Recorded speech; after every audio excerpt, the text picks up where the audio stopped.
좋은 아침입니다. 바울이 이제 조난에서 영혼들을 구원하고 하나님의 약속의 말씀이 이루어지는 과정을 이제 보도록 하겠습니다. 사도행전 27장 38절에서 44절 말씀입니다. 38절 배부르게 먹고 밀을 바다에 버려 배를 가볍게 하였더니, 자, 이제 거기에 탄 사람 전부 276명을 다 안심시켜서 배부르게 먹게 했습니다. 이제 힘이 없으면 안 됩니다.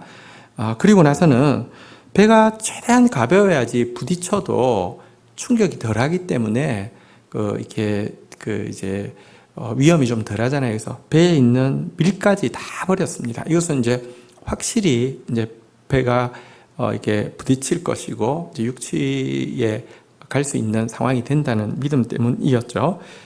39절 날이 새매 어느 땅인지 알지 못하나 경사진 해안으로 된 항만이 눈에 띄거늘 배를 거기에 들여다 댈 수 있는가 의논하고 40절 닻을 끊어 바다에 버리는 동시에 키를 풀어 늦추고 돛을 달아 바람에 맞추어 해안을 향하여 들어가다가, 자, 이제 날이 샜습니다. 눈앞에 보니까 경사진 해안의 항만이 보였습니다. 이제 그 사공들 또 선주선장하고도 백부장하고도 의논했습니다. 우리 배가 저기 갈 수 있겠습니까? 하니까 한번 시도해 봅시다 해서 지금 이제 속도를 늦추기 위해서 닻을 다 내려놨는데 밧줄을 다 끊어버렸습니다. 그리고 이제 키를 이제 느슨하게 풀어서 늦추어 놓고는요, 돛을 올려가지고 바람에 맞추어서 이제 이 배가 해안을 향해서 갈 수 있도록 이렇게 해 놓았죠.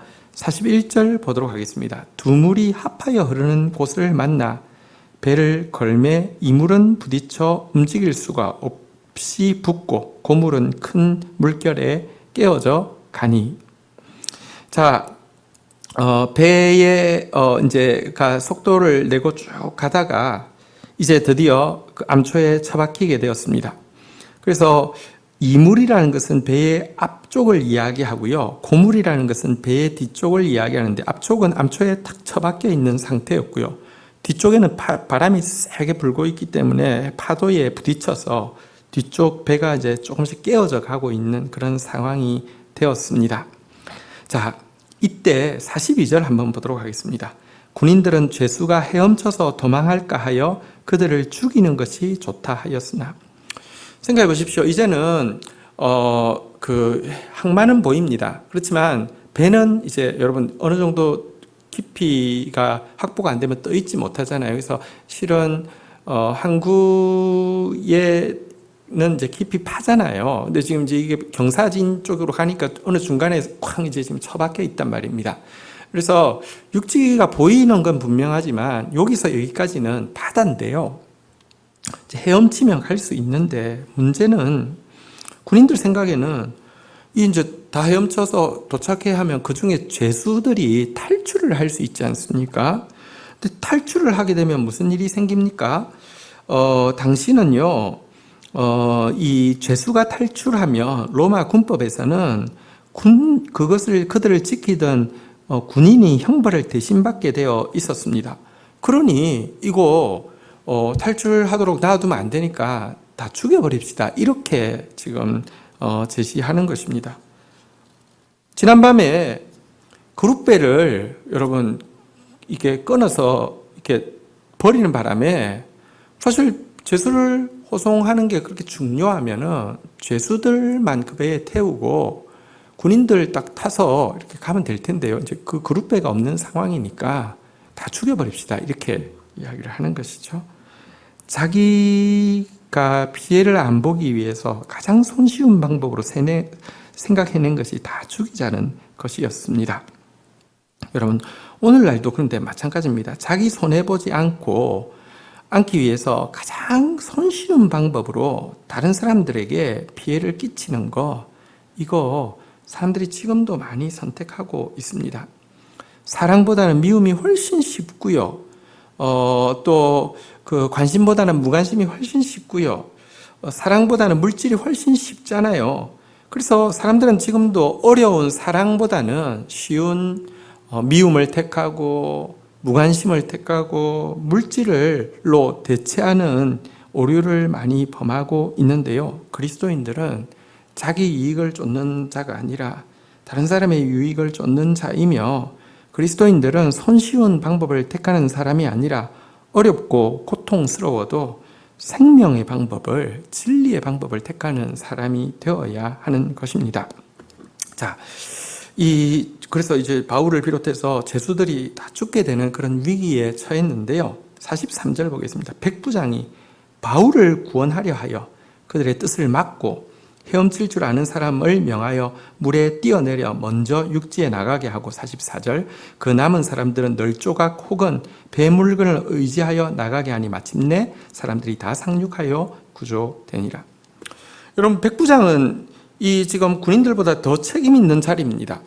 군인들은 어쨌든 여기서 월급을 받고 살아남는 게 문제라고 하면, 백부장은 로마 장교이기 때문에 승진을 해야 되는데, 이번에 이 문제 잘 해결하지 못하면은 흠을 남기면 자기에게 굉장히 피해가 될 수 있습니다. 그래서 사실은 다 죽여버리면 그건 아무런 유책 사항이 없잖아요. 근데요, 백부장이 그렇게 하지 말라고 했습니다. 이유는 하나였습니다. 바울 살리고 싶어서. 왜냐고 하면 바울이 여러분 모두 의기양양할 때도, 먼저 위험을 예고하더니 모두 절망할 때도 모든 사람을 안심시키고 또 모든 사람들을 음식을 먹어서 배부르게 해서 힘을 비축시키고 한 사람이라도 살리기 위해서 어려운 방법을 쓰는 그의 모습을 보고 감동을 받아서 그 때문에 다른 제수들까지 손대지 못하게 한 것입니다. 이것이 여러분 의인의 영향력입니다. 신자는 생명의 면류관을 쓰고 생명의 왕노릇하는 사람이 되어야 합니다. 내가 있는 곳에서 사람들이 보호받고 사람들이 살아나고 사람들이 하나님의 자녀로 존중되는 일이 일어나게 하는 존재가 그리스도인입니다.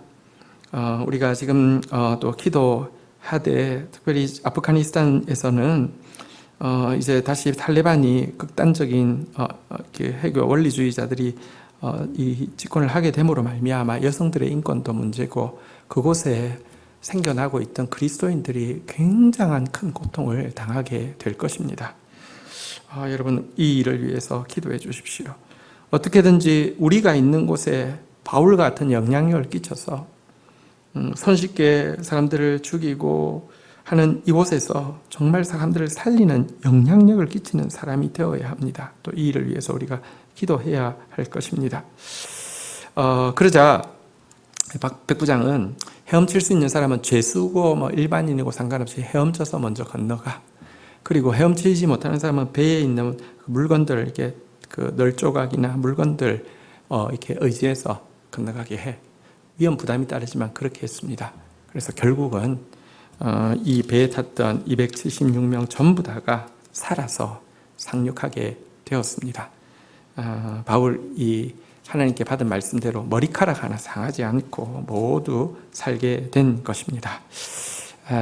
오늘 이 참 위기, 이 14일간의 이 위기 가운데에서 정말 하나님의 사람으로 그곳에 있음으로 말미암아 모든 사람을 살려낸 바울의 모습이 또 이 시대를 사는 우리의 모습이 되기를 간절히 사모하는 마음이 됩니다.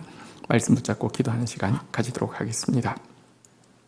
하나님 아버지, 이 그 마지막 순간까지 한 사람도 잃지 않기 위해서 애쓰는 바울의 모습과 손쉽게 자기에게 끼칠 해를 면하기 위해서 모든 사람을 손쉽게 죽여버리자고 하는 군인의 모습이 정말 대조가 됩니다.